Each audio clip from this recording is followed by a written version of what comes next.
Last couple of reviews have all been about anime games, so it's again time for a build game. This time on the menu, Technotopia. An interesting looking game that instantly reminded me of the movie Metropolis. An interesting sci-fi movie from 1927 set in an urban futuristic dystopia. And the inspiration the developer took from that movie for this game can definitely be found further than just in its interesting looks, as it also tries to combine two types of gameplay genres and tell a story that comments on things like citizen classes, AI, and the idealism of a utopia.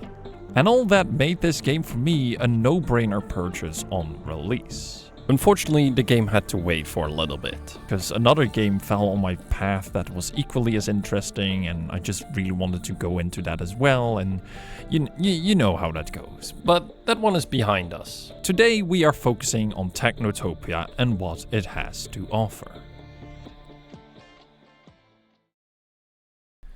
In Technotopia, we play as an AI named Iris, who is tasked by her creator and faction leaders to build the perfect utopia for mankind.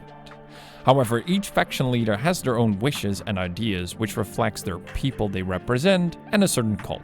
Red, of course, is the common filthy working class, yellow the greedy capitalists, green the purest elites, and blue the very trustworthy government. But each individual faction's wishes and ideas does not create the perfect utopia for everyone, and therefore it goes against your reason of creation. So you need to find a balance and try to make all four factions happy at the same time.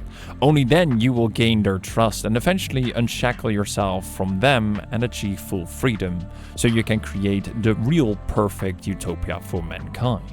All in all, a very cliché but decent story premise. But mostly there for gameplay mechanics, as the story itself is very short, simple, and forgettable in the grand scheme of things. It's mostly there to set up each faction a bit and as a tutorial and guide in certain aspects, which is fine in my opinion. Utopia is very clear about the fact that it wants you to focus on building the perfect utopia for mankind and nothing else. But how do you build this perfect utopia? Well, of course, via a deck of cards. Technotopia at its core is a roguelite deck and city builder. Each round you play in Technotopia is very straightforward.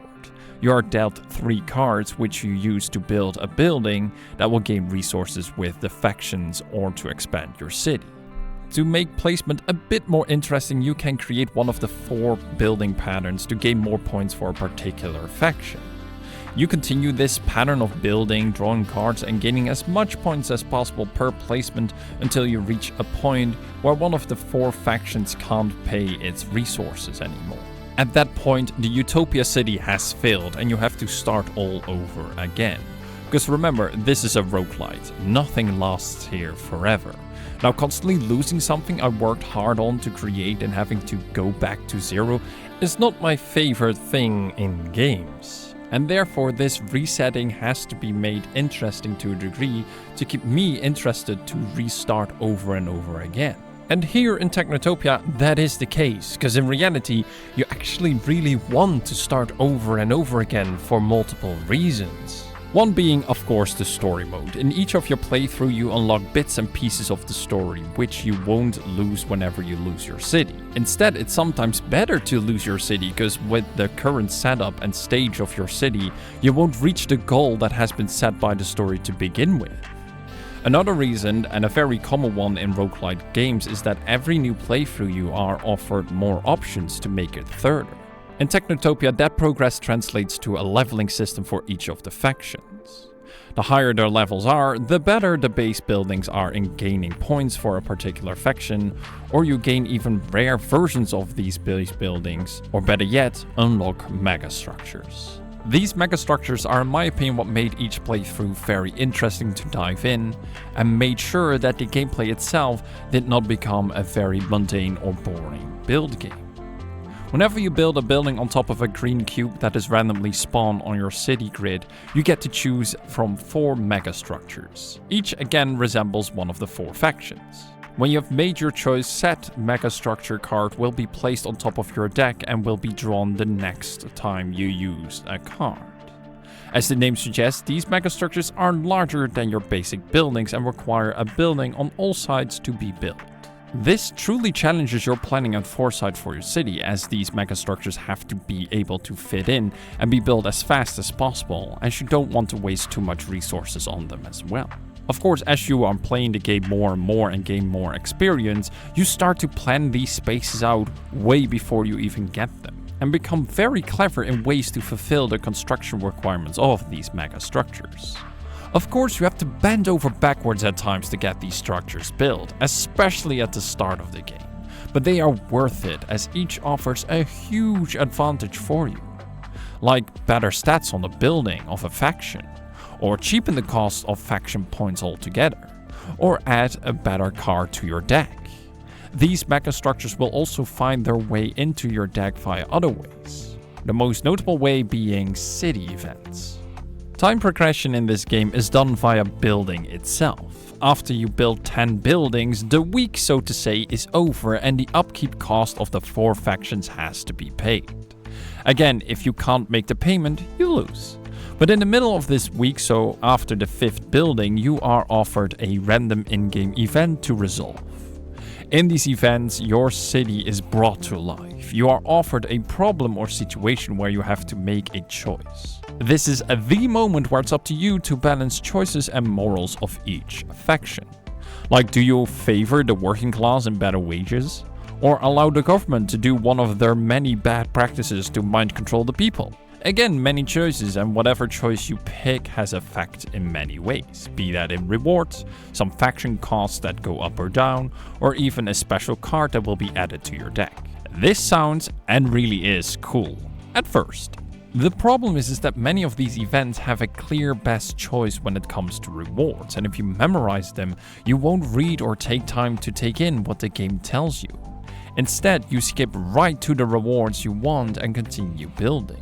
This is to be expected in a roguelite, but nonetheless, as I progressed in my playthrough, I started to feel more distant from the cities I was building, as these events became more random loot drops than actual events to pay attention to.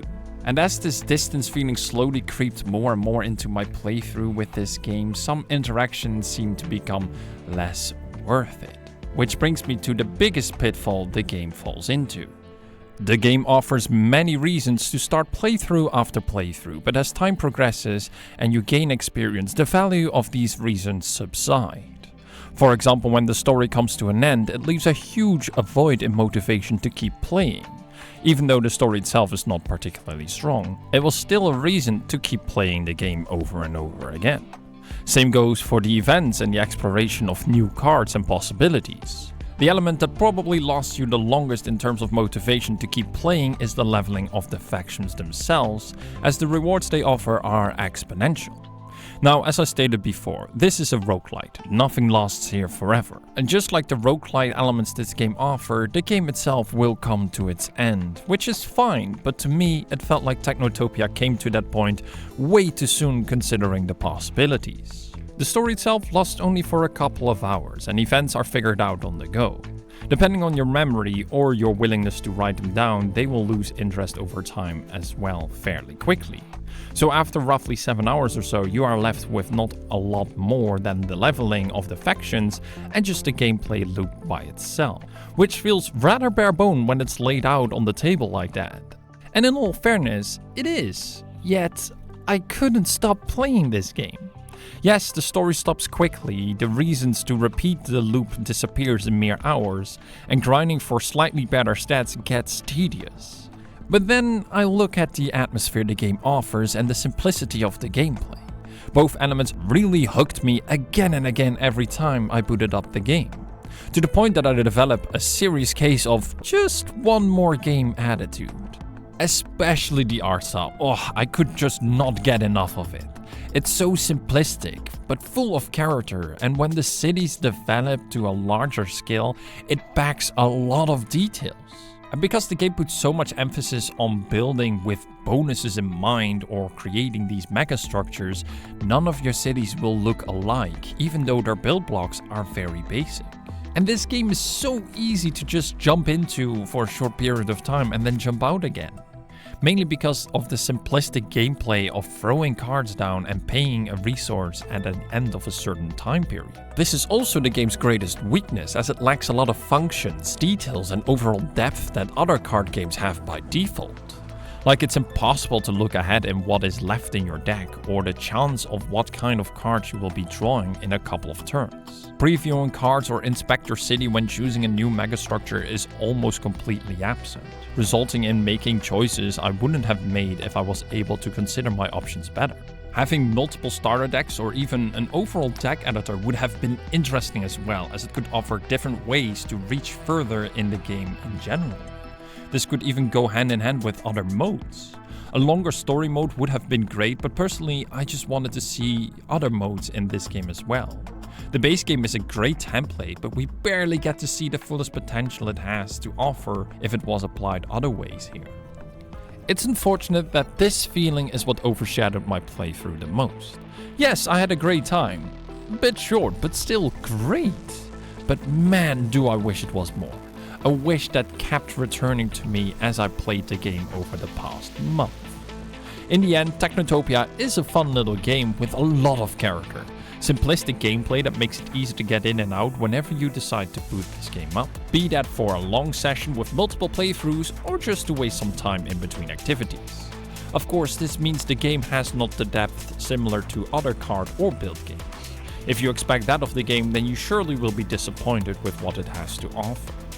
Of course, wishing for it to be more is not wrong. Personally, I really hope there will be more in the future for Technotopia. Be that in this game via updates or with future projects of this game's studio. Recently, Shapes went for a bigger and improved installment of its simplistic design, so who knows, maybe Technotopia will follow if there is enough support for it.